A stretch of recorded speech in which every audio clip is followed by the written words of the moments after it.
प्रिय छात्रों, मैं डॉक्टर देवेंद्र पांडे, प्रवक्ता आचार्य इंटर कॉलेज विश्वा सीतापुर, आप सभी का रसायन विज्ञान की इस कक्षा में स्वागत करता हूं। प्रिय छात्रों, पिछले कई लेक्चर से हम लोग ई ब्लॉक के तत्वों का अध्ययन कर रहे थे। धीरे धीरे हम लोग ई ब्लॉक के तत्वों के अंतिम सोपान पर पहुंच गए हैं। पिछले लेक्चर में हम लोगों ने क्लोरीन और हाइड्रोक्लोरिक एसिड, उसका निर्माण, उसकी प्रॉपर्टी और उनके रिएक्शंस के साथ साथ उनके यूजेस का अध्ययन किया था। आज हम लोग हैलोजन के ऑक्सो अम्ल से प्रारंभ करेंगे। इस टॉपिक में हम लोगों को केवल उसकी संरचनाओं का अध्ययन करना है और कुछ उनके प्रमुख बिंदुओं को, इम्पॉर्टेंट बिंदुओं को भी आपको हम समझाएंगे। सबसे पहले देखिए, जो हैलोजन के ऑक्सो अम्ल होते हैं वो लवणों के रूप में या विलयन में ही स्थायी पाए जाते हैं। ये हैलोजन के ऑक्सो अम्ल 4 प्रकार के होते हैं।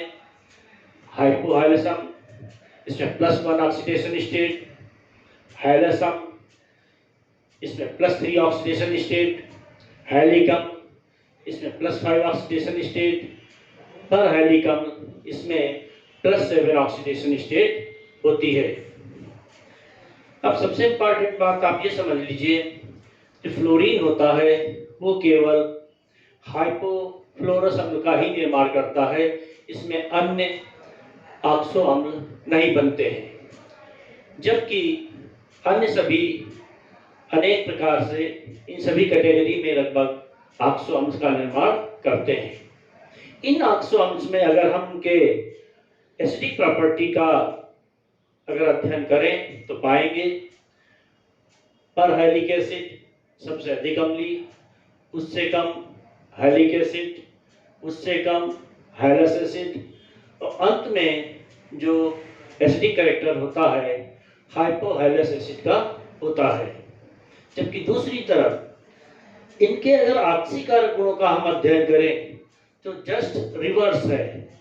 ऑक्सीकारक गुण का मतलब आप देखेंगे, जो ऑक्सीजन इसमें से रिलीज करने की क्षमता रखता हो या दूसरे को ऑक्सीकृत करने की क्षमता रखता है, तो आप पाएंगे हाइपोहैलस सबसे अधिक ऑक्सीकारक है, यानी प्रबल ऑक्सीकारक है, और जो परहैलिक एसिड होते हैं उनकी ऑक्सीकारक क्षमता सबसे कम होती है। अगर दूसरी दृष्टिकोण से आप देखेंगे तो आप समझ सकते हैं हाइपोहैलस एसिड इनका स्थायित्व सबसे कम होता है, और परहैलिक एसिड कैटेगरी के जो एसिड्स होते हैं ये सबसे अधिक स्थायी होते हैं। अब इनकी संरचना पर हम लोग आते हैं, स्ट्रक्चर पे आते हैं। इनमें जितने भी ऑक्सो अम्ल हैं, इसमें जो हैलोजन परमाणु होता है उसकी sp3 हाइब्रिडाइजेशन होती है। अगर आप स्ट्रक्चर पे देखें तो जो हाइपोहैलस एसिड होते हैं वो डंबल शेप में, हैलस एसिड देखिए ये एंगुलर शेप में, कोड़ी शेप में होते हैं। हैलिक एसिड इसमें देखिए इसमें एक लोन पेयर है, ये पिरामिडी शेप में होते हैं। और जो परहैलिक एसिड होते हैं इनका स्ट्रक्चर टेट्राहेड्रल होता है, यहाँ पर कोई भी लोन पेयर उपस्थित नहीं है। अब हम ऑक्सो अम्लस के बाद में अगले टॉपिक पर आते हैं। अगला टॉपिक और हैलोजन फैमिली में अंतिम topic inter halogen compounds of inter halogen compound, इसको हिंदी में कहते हैं अंतरा हैलोजन यौगिक। अंतरा हैलोजन यौगिक, इसकी डिफिनीशन क्या है, ये क्या होते हैं? जब दो कोई हैलोजन आपस में संयोग करके यौगिक बनाते हैं, उस यौगिक को हम अंतरा हैलोजन यौगिक कहते हैं। अब सबसे पहले इसके हम प्रकार देख लेते हैं, कितने प्रकार से ये बन सकते हैं। आप देखें, XX- type, XX-3 type, XX-5 type, XX-7 type. इसमें देखिए ब्रैकेट में इनकी ऑक्सीडेशन स्टेट हमने मेंशन कर दी है, लिख दी है। इस प्रकार में +1 ऑक्सीडेशन स्टेट, इसमें +3 ऑक्सीडेशन स्टेट, इसमें +5 और इसमें +7 ऑक्सीडेशन स्टेट होती है। इसके आगे देखिए इनके सबके कुछ एग्जाम्पल्स मैंने लिख दिए हैं, जिससे आपको पता चल रहा होगा इनमें 2 हैलोजन साथ साथ में लिखे गए हैं। अब जो 2 हैलोजन लिखे गए हैं उसमें भी बहुत एक इम्पॉर्टेंट बात क्या हमको ध्यान रखना है। आप देखें, जो पहला हैलोजन एटम जिसको हमने X मेंशन किया, X के रूप में लिखा है, ये देखिए कम ऋण विद्युतीय होता है, लेस इलेक्ट्रोनेगेटिव। लेस इलेक्ट्रोनेगेटिव का मतलब इसकी साइज बड़ी होती है, जबकि X डैश जो बाद में हम लोग लिखते हैं उसकी साइज छोटी होगी और उसकी विद्युत ऋणात्मकता अधिक होती है, मीन्स मोर इलेक्ट्रोनेगेटिव। तो ये इसका लिखने का पैटर्न होता है। कम विद्युत ऋणी को हमेशा पहले लिखते हैं और अधिक विद्युत ऋणी को बाद में लिखा जाता है। अब हम इसके जनरल प्रिपरेशन की तरफ आते हैं। जनरल प्रिपरेशन में जब हम अंतरा हैलोजन यौगिकों का निर्माण करते हैं तो उसमें 2 हैलोजन अलग अलग परिस्थितियों में आपस में संयोग करके अंतरा हैलोजन यौगिकों का निर्माण करती हैं। यहाँ देखें आप Cl2 और F2 संयोग करके 2ClF मीन्स क्लोरीन मोनोफ्लोराइड। इसी प्रकार से आयोडीन और Cl2 रिएक्शन करके chlorine 2ICl means iodine monochloride. इसी प्रकार से ब्रोमीन ट्राइफ्लोराइड, ठीक इसी प्रकार से ब्रोमीन पेंटाफ्लोराइड। और जो लास्ट कैटेगरी है XX-7 टाइप, इसमें देखिए IF5 प्लस F2 आपस में संयोग करके IF7 का निर्माण कर रहे हैं, आयोडीन पेंटाफ्लोराइड। तो ये जनरल इनका प्रिपरेशन हो गया। अब हम इसमें प्रॉपर्टीज पर आते हैं। इसमें आप प्रॉपर्टीज में देखिए, ये जो अंतरा हैलोजन यौगिक होते हैं इसमें एक मैंने जनरल यहाँ पर इंट्रोडक्शन में दे रखा है। जो क्लोरीन के अंतरा हैलोजन होते हैं वो अक्सर गैसीय अवस्था में पाए जाते हैं, लेकिन कुछ उसमें से एक्सेप्शनल केस भी हैं। जैसे देखिए यहाँ पर मैंने क्लोरीन पेंटाफ्लोराइड का एग्जाम्पल दे रखा, ये द्रवावस्था में पाया जाता है। ब्रोमीन के जो अंतरा हैलोजन यौगिक होते हैं वो प्रायः द्रवावस्था में पाए जाते हैं। आयोडीन के जो अंतरा हैलोजन होते हैं वो प्रायः ठोस अवस्था में पाए जाते हैं। परंतु देखिए एक यहाँ पर हमने अपवाद लिख रखा है, IF7 एक ऐसी अवस्था में पाया जाता है। तो इस प्रकार से आपने देखा कि इनकी जो भौतिक अवस्था होती है कैसी होती है। अब इसके बाद में हम आपको कुछ अन्य प्रॉपर्टीज के साथ साथ में इनके स्ट्रक्चर को आपको डिटेल से समझाएंगे। प्रिय छात्रों, अभी आपको मैंने अंतरा हैलोजन यौगिकों के जनरल प्रॉपर्टीज, उसकी फिजिकल प्रॉपर्टीज बताई। अब हम लोग अंतरा हैलोजन यौगिकों की अभिक्रियाशीलता के ऊपर आते हैं। सबसे पहले आपको ये जान लेना जरूरी है कि हैलोजन की तुलना में जो अंतरा हैलोजन यौगिक होते हैं वो बहुत ही क्रियाशील होते हैं। उसमें आप फ्लोरीन को छोड़ दीजिए, क्योंकि मैंने पहले आपको बताया था कि जो हैलोजन्स होते हैं उनमें जो फ्लोरीन F बॉन्ड F होती है उसकी बॉन्ड डिसोसिएशन ऊर्जा एंथैल्पी कम होती है। अब आप यहाँ देखिए ध्यान से, जो अंतरा हैलोजन यौगिक होते हैं वो 2 विभिन्न हैलोजन परमाणुओं के बीच बॉन्ड बनती है। इसमें दोनों के बीच विद्युत ऋणात्मकता का अंतर होने के कारण ये दुर्बल बॉन्ड होती है, अर्थात इसकी बॉन्ड डिसोसिएशन एंथैल्पी कम होती है, इसीलिए इनकी क्रियाशीलता अधिक होती है। जबकि दूसरी तरफ जो हैलोजन होते हैं, आप हैलोजन देखें, ये प्योर कोवैलेंट बॉन्ड और नॉन पोलर होती है, जबकि अंतरा हैलोजन की बॉन्ड कैसी है, ये ध्रुवीय है, पोलर बॉन्ड है, इसलिए इनकी क्रियाशीलता बहुत अधिक होती है। अब हम इस क्रियाशीलता के बाद इनके स्ट्रक्चर के ऊपर आते हैं। उससे पहले हम आपको ये बताना जरूरी समझेंगे कि जो अंतरा हैलोजन यौगिक थे जिनकी हमने आपको प्रारंभ में ही ऑक्सीडेशन स्टेट बताई थी, +1, +3, +5, +7 ऑक्सीकरण अवस्था में इनके विभिन्न अंतरा हाइड्रोजन यौगिक बनते हैं। उनका कैसे निर्माण होता है, कैसे उसमें संकरण समझाई जा सकती है, इसको आप एक बार देख लें। देखिए, जो अंतरा हाइड्रोजन यौगिक में जो केंद्रीय हाइड्रोजन परमाणु होता है, उसमें सामान्य अवस्था में ग्राउंड स्टेट में एक हाइड्रोजन इलेक्ट्रॉन, तब वो +1 ऑक्सीडेशन स्टेट। उसकी जो पहली उत्तेजित अवस्था होती है, उसमें एक इलेक्ट्रॉन डी कोष में चला जाता है, +3 ऑक्सीडेशन स्टेट तक प्रदर्शित करते हैं। सेकेंड जो उसकी उत्तेजित अवस्था होती है, उसमें एक और इलेक्ट्रॉन उत्तेजित होकर के डी कोष में चला जाता है। तब आप देखें यहाँ पर 5 युग्मित इलेक्ट्रॉन होंगे। ऐसी कंडीशन में +5 ऑक्सीडेशन स्टेट प्रदर्शित करता है। और जब उसका एस कोष का इलेक्ट्रॉन जंप करके डी कोष में चला जाता है, तो यहाँ पर 7 युग्मित इलेक्ट्रॉन होते हैं। ऐसी दशा में वो प्लस ऑक्सीकरण अवस्था अपने अंतरा हाइड्रोजन यौगिक में प्रदर्शित करता है। अब उसके स्ट्रक्चर्स के ऊपर आप आए। जो पहली कैटेगरी है XX- टाइप, उसमें देखें 2 ही परमाणु होंगे, तो XX- के बीच में एक सीधी बॉन्ड बनती है। देखिए, तो उसकी रेखीय संरचना होती है, परंतु उसके पास 3 एकाकी युग्म होंगे, वहां हाइब्रिडाइजेशन sp3 पाई जाती है।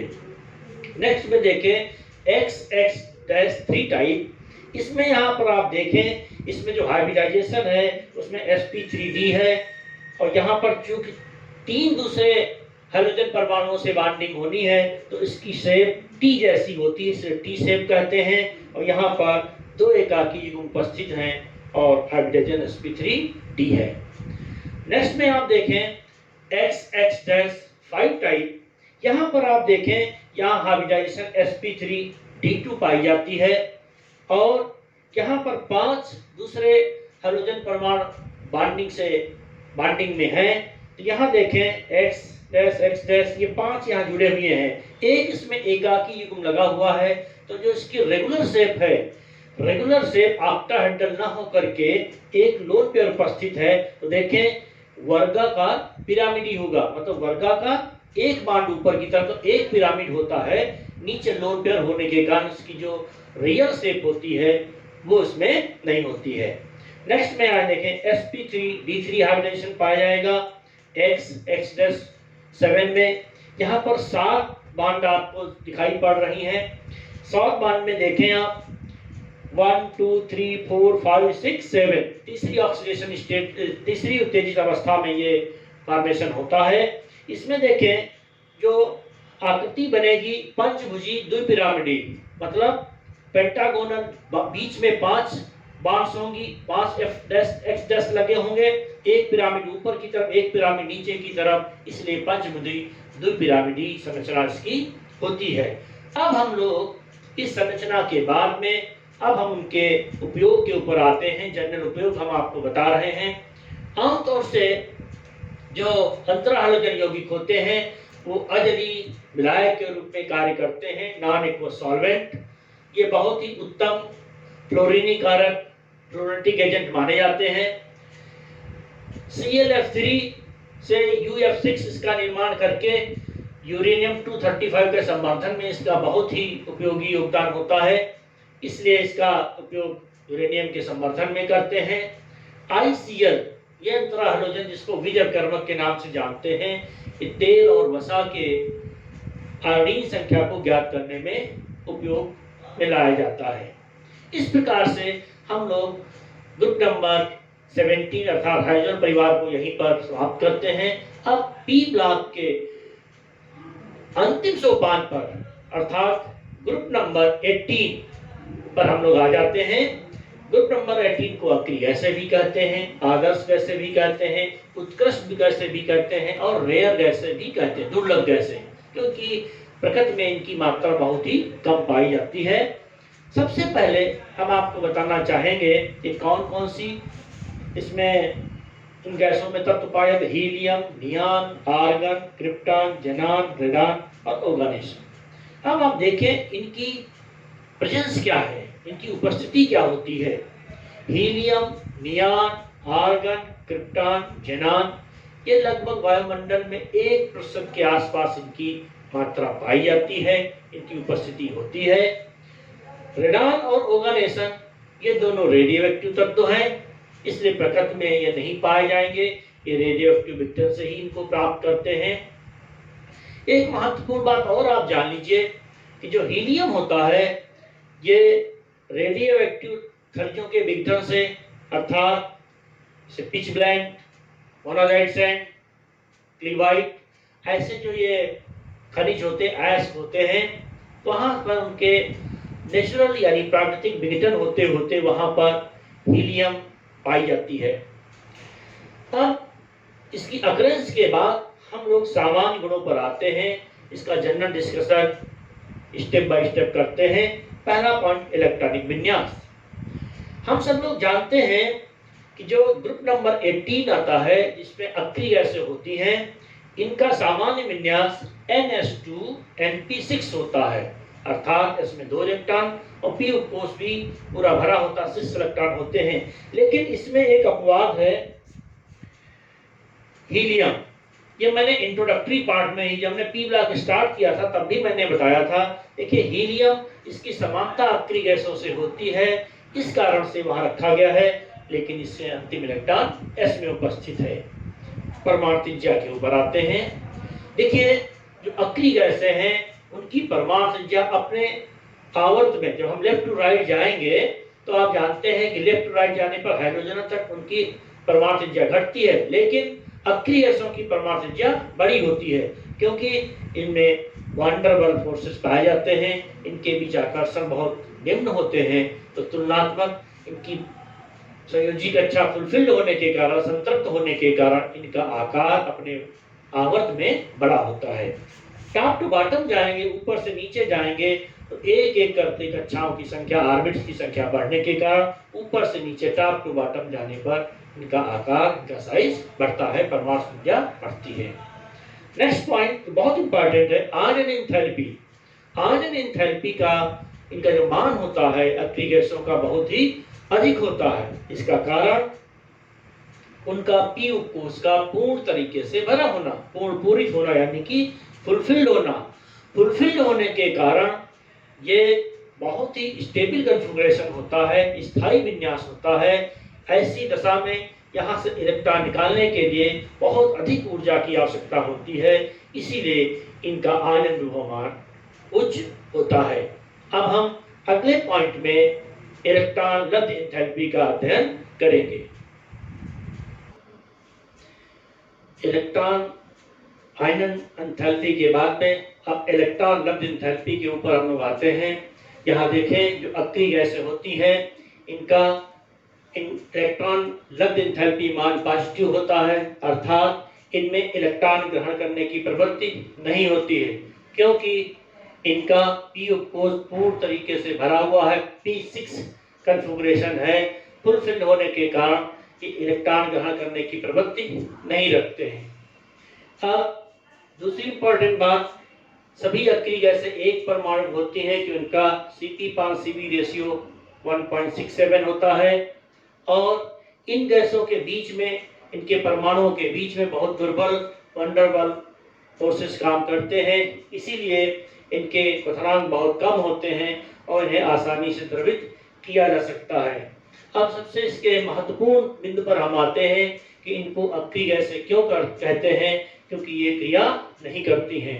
क्रिया न करने का कारण सबसे महत्वपूर्ण इसमें बिंदु है इनका स्थायी विन्यास होना, फुलफिल्ड होना, इनका उच्च इलेक्ट्रॉन एंथैल्पी का मान होना और पॉजिटिव इलेक्ट्रॉन लब्ध एंथैल्पी का होना।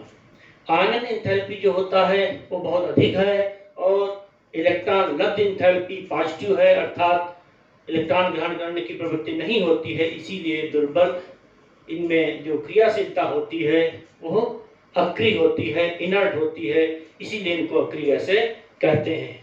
लेकिन विशेष परिस्थितियों में देखा गया कि ऊपर से नीचे पर इनकी आयन एंथैल्पी घटती है, ऊपर से नीचे जाने पर इलेक्ट्रॉन लब्ध एंथैल्पी वो भी घटती है। इसलिए विशेष परिस्थितियों में ये पाया गया है कि कि कुछ कंपाउंड्स फॉर्मेशन होता है। सबसे पहले क्लेथरेट के ऊपर आपको हम थोड़ा सा ध्यान आकर्षित करना चाहेंगे। इनको केज कंपाउंड या पोस्ट केज कंपाउंड भी कहते हैं, लेकिन ये वास्तविक यौगिक नहीं होते हैं, क्योंकि कुछ यौगिकों के क्रिस्टल लैटिस के अंदर अक्रिय गैसें उसी में जमा हो जाती हैं, उनको हम क्लेथरेट्स कहते हैं, लेकिन क्लेथरेट्स इसके वास्तविक यौगिक नहीं होते हैं। विशेष परिस्थितियों में सबसे पहले बार्टलेट ने जिनान का एक लाल रंग का यौगिक का निर्माण किया। वो सबसे पहले उन्होंने रिपोर्ट किया, तब ये पाया गया कि जिनान अक्रिय गैसों के यौगिकों को बना सकती है। उसका कारण यही है जो मैंने अभी बताया था, ऊपर से नीचे जाने पर आयनन एंथैल्पी का मान घटता है। तो विशेष परिस्थितियों में जिनान के यौगिक बनाए जाते हैं। उनमें सबसे पहले जिनान के फ्लोराइड्स। जिनान के फ्लोराइड्स में HCF2, जिनान डाइफ्लोराइड, जिनान टेट्राफ्लोराइड और जिनान हेक्साफ्लोराइड। इनके निर्माण में जिनान और फ्लोरीन, इनको अलग अलग अनुपात में निकल ट्यूब के अंदर अलग अलग टेम्परेचर और प्रेशर की विशेष कंडीशंस में ये तीनों प्रकार के फ्लोराइड्स का निर्माण कर लिया जाता है। आप क्वेश्चन से एक एक करके आप देख सकते हैं टेम्परेचर, प्रेशर का, और उनमें इनका जो अनुपात है अलग अलग है। अब इसकी प्रॉपर्टीज के ऊपर हम आते हैं। ये जिनान के जो फ्लोराइड्स होते हैं रंगहीन और क्रिस्टलीय ठोस होते हैं। इनमें जो केमिकल प्रॉपर्टीज हैं ये फ्लोरीनी कारक के रूप में प्रयोग किए जाते हैं। आसानी से देखिए, यहाँ पर हाइड्रोजन के साथ में HF का निर्माण कर रहे हैं। ये बड़ी आसानी से इनका जलवटन भी हो जाता है, जल के साथ में क्रिया करते हैं। देखिए यहाँ पर जिनान का हेक्साफ्लोराइड का एग्जाम्पल मैंने दिया है, जिनान ट्राइऑक्साइड, जिनान ऑक्सोफ्लोराइड, जिनान डाइऑक्सो डाइफ्लोराइड। तो ये आपके इतने फ्लोराइड साथ में ऑक्सीफ्लोराइड का भी निर्माण हो रहा है। ये वाली इक्वेशन हम अभी जिनान के ऑक्साइड फॉर्मेशन में भी प्रयोग करेंगे। अब इसके अगले चरण में इसके हम स्ट्रक्चर्स के ऊपर चर्चा करते हैं। प्रिय छात्रों, अब आप देखिए जिनान के फ्लोराइड्स की संरचना देखिए। सबसे पहले देखिए यहाँ पर जो जिनान का जो फर्स्ट, सेकेंड, थर्ड इनकी एक्साइटेड स्टेट है। इनसे आप देखिए इलेक्ट्रॉन जब एक्साइटेड स्टेट में जाता है तो यहाँ पर next 2 unpaired electron, next transition excited state में जाने पर 4 अनपेयर्ड इलेक्ट्रॉन, और नेक्स्ट थर्ड में देखिए यहाँ पर 6 अनपेयर्ड इलेक्ट्रॉन आपको दिखाई पड़ रहे हैं। इसी से इनकी संरचनाओं का निर्माण होता है। देखिए जो आपका जिनान डाइफ्लोराइड है, इसमें रेखीय संरचना है, sp3d संकरण होता है। ये दोनों एक ही लाइन में लगे हुए हैं, रेखीय संरचना है। 3 यहाँ पर लोन पेयर आपको नजर आ रहे हैं। HCF4, इसमें देखिए sp3d2 हाइब्रिडाइजेशन है। ये वर्गाकार समतलीय का स्ट्रक्चर होता है। इसमें देखिए यहाँ पर ये कंडीशन होगी, 4 अनपेयर्ड इलेक्ट्रॉन है तो 4 फ्लोरीन जुड़ गए हैं, और यहाँ पर ये 2 लोन पेयर ऊपर नीचे हैं, इसलिए वर्गाकार समतलीय का स्ट्रक्चर है। sp3d संकरण से देखिए HCF6 का निर्माण हो रहा है। इसमें आप देखिए ये वाला थर्ड स्टेट आता है। यहाँ पर 3 ये एक इलेक्ट्रॉन, 3 इधर, 6 एक इलेक्ट्रॉन हो गए, तो 6 फ्लोरीन के साथ में बॉन्डिंग किया हुआ है, और ये लोन पेयर है। इस लोन पेयर के कारण इसकी जो आकृति होती है वो विकृत अष्टफल की संरचना ज्योमेट्री इसकी प्रदर्शित होती है। अब इसके बाद में हम जिनान के ऑक्साइड और ऑक्सीफ्लोराइड्स के ऊपर आते हैं कि जिनान ऑक्साइड और ऑक्सीफ्लोराइड भी बनाता है।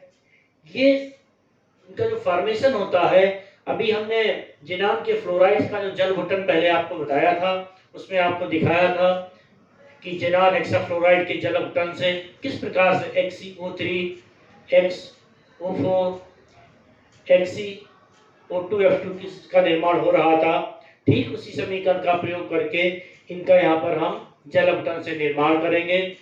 निर्माण करने के बाद में आप एक बार फिर से इनकी संरचनाओं के ऊपर आएंगे। देखिए यहाँ पर आप देखें, ध्यान से देखें आप, इसका जो यहाँ पर ये एक्साइटेड स्टेट दिखाई गई है, यहाँ पर फ्लोरीन के साथ सिंगल बॉन्ड का फॉर्मेशन हो रहा था। यहाँ पर देखिए ऑक्साइड्स हैं, तो ऑक्साइड फॉर्मूले के डबल बॉन्ड फॉर्मेशन होगा। तो डबल बॉन्ड फॉर्मेशन होने के कारण यहाँ पर आप देखिए जैसे sp3 संकरण HCO3 में है, तो इसमें देखें आप, इसमें एक सिग्मा एक पाई मीन्स 3 ऑक्सीजन यहाँ पर लगे हुए हैं, तो 3 सिग्मा बनानी है और 3 पाई बॉन्ड बनानी है, इसलिए इसमें sp3 हाइब्रिडाइजेशन की जरूरत है। नेक्स्ट में आप देखें, क्योंकि यहाँ पर आप देखेंगे कि इसमें डबल बॉन्ड और एक सिग्मा और पाई बनाना है, इस प्रकार से आप देखेंगे कि यहाँ पर कुल 3 इसके साथ में अनहाइब्रिड ऑर्बिटल्स की जरूरत पड़ेगी और 3 इसके साथ में हाइब्रिड ऑर्बिटल्स की। इसी प्रकार से यहाँ आप देखें HCOF2, इसमें एक ऑक्सीजन लगा हुआ है, एक ऑक्सीजन होने के कारण इसमें आप जरा ध्यान से देखिएगा कि इसमें 1 2 3 यहाँ सिग्मा बॉन्ड फॉर्मेशन होना है और एक यहाँ पर ये ऑक्सीजन के साथ में पाई बॉन्ड फॉर्मेशन होना है, sp3 डिसंकरण। तो यहाँ पर यहाँ देखें 1 2 इस प्रकार से sp3 डिसंकरण यहाँ पर हो जाएगा। नेक्स्ट में यहाँ देखें HCO2F2, यहाँ पर भी sp3 डिसंकरण है। इसमें देखिए हाइब्रिडाइजेशन से जो शेप आई है उसकी नेचुरल शेप नहीं है, ये सी सा स्ट्रक्चर में आपको नजर आ रहे हैं। लास्ट में देखें HCOF4, इसकी जो हाइब्रिडाइजेशन है sp3D2 हाइब्रिडाइजेशन है। यहाँ पर देखें आप 1 2 3 4 और एक के पांचवा ऑक्सीजन, 5 यहाँ पर इसकी सिग्मा बॉन्ड है और एक इसकी पाई बॉन्ड है। तो इसमें 1 2 3 4 जो फ्लोरीन है देखिए, तो इस प्रकार से यहाँ पर इन्होंने सिग्मा बॉन्ड का फॉर्मेशन किया है। अब हम अगले चरण में अक्रिय गैसों के उपयोग के ऊपर आते हैं। हीलियम ये गुब्बारों में भरा जाता है, हल्की होने के कारण बायोन के टायरों में भरी जाती है। जो गोताखोर होते हैं उनकी ऑक्सीजन में इसको मिक्स कर दिया जाता है, क्योंकि इसकी जल में विलेयता कम होती है तो उनको सांस लेने में दिक्कत नहीं होती है। जो ठंडी हीलियम होती है उसको नाभिकीय रिएक्टर में प्रयोग किया जाता है। जो द्रव हीलियम होती है उसको निम्न ताप पर उत्पन्न करने के प्रयोग करते हैं। नियान नारंगी लाल रंग की चमक उत्पन्न करने में, नियान लैंप बनाने में, उसका जो सिग्नल जो एयरक्राफ्ट होते हैं उनको सिग्नल देने के काम आती है। विज्ञापनों में इसका प्रयोग करते हैं। आर्गन निष्क्रिय वातावरण के लिए जहाँ प्रयोग करना होता है, जैसे आर्क बिल्डिंग वगैरह करते हैं वहाँ पर इसको प्रयोग करते हैं। जो बल्ब होते हैं इलेक्ट्रिक बल्ब, विद्युत बल्बों में इसको प्रयोग करते हैं। साथ में विज्ञापन में चमक उत्पन्न करने के लिए क्रिप्टॉन आर्गन की जगह पर भरने के लिए काम आते हैं विद्युत बल्बों में। कास्मिक किरणों के मापन में, इसका परिमापन में प्रयोग किया जाता है। और जो क्रिप्टॉन 85 है वो बीटा कणों के उत्पादन में इसका प्रयोग करते हैं। जेनान 133, इससे गामा कणों का उत्पादन किया जाता है, निर्माण किया जाता है। जेनान को आर्गन की जगह विद्युत बल्बों में भी उसका भरने के काम प्रयोग कर लिया जाता है। रेडान जो रेडियो एक्टिव है इसलिए इसके उपयोग बहुत लिमिटेड हैं, विशेषकर से इसका कैंसर उपचार में और रेडियो एक्टिव अनुसंधान में इसका प्रयोग किया जाता है। इस प्रकार से आपने ग्रुप नंबर 18 की स्टडी देखी। इसमें आपको केवल उनके जनरल इंट्रोडक्शन, जिनान के ऑक्साइड फ्लोराइड्स, ऑक्सीफ्लोराइड्स, उनके स्ट्रक्चर, उनके उपयोग के बारे में पढ़ना था। इसके अतिरिक्त यहीं पर जो पी ब्लॉक का अंतिम सोपान था वो समाप्त होता है। इसमें कुल मिलाकर के हमने आपको ग्रुप नंबर 15 से ग्रुप नंबर 18 तक 4 वर्गों का अध्ययन किया है। इसमें जनरल इंट्रोडक्शन, साथ साथ में इसमें औद्योगिक निर्माण रहे हैं, उनमें 3 पार्ट में सिद्धांत, उनके नामांकित चित्र और उनके रिएक्शंस को हम लोगों ने स्टडी किया है। इसके अलावा बहुत जगह पर हमने छोटे छोटे बहुत इंपॉर्टेंट क्वेश्चंस आपको बताए हैं जो बोर्ड के दृष्टिकोण से भी इंपॉर्टेंट हैं, उनकी संरचनाएं भी इम्पॉर्टेंट हैं, उनको हमने समय समय पर आपको एक्सप्लेन किया है, समझाया है, उनके इम्पॉर्टेंस को बताया है। तो इस प्रकार से आप लोग रेगुलर तरीके से उनके स्टेप बाय स्टेप उनका आप रिवीजन करते जाएंगे। रिवीजन करने के साथ साथ मुझे आपको विश्वास है कि आप लोगों ने इसको ठीक से समझ लिया होगा। स्टेप बाय स्टेप आपको उनकी जो ट्रिक्स मैंने समझाई हैं वो भी आपको समझ में आ गई होंगी। इससे आपको ये पी ब्लॉक के तत्वों का अध्ययन और उसका याद करना आपके लिए आसान होगा। ये भी मैंने आपको पहले भी बताया था, आज फिर से बता दे रहा हूँ कि बोर्ड एग्जामिनेशन में यहाँ से 7 अंक के प्रश्न आएंगे, तो आप इसको बहुत अच्छी तरीके से आप तैयार करेंगे। मेरी आपको शुभकामनाएं हैं कि आप अच्छे ढंग से पढ़ें, तनाव रहित होकर के आप अध्ययन करें। बहुत बहुत धन्यवाद।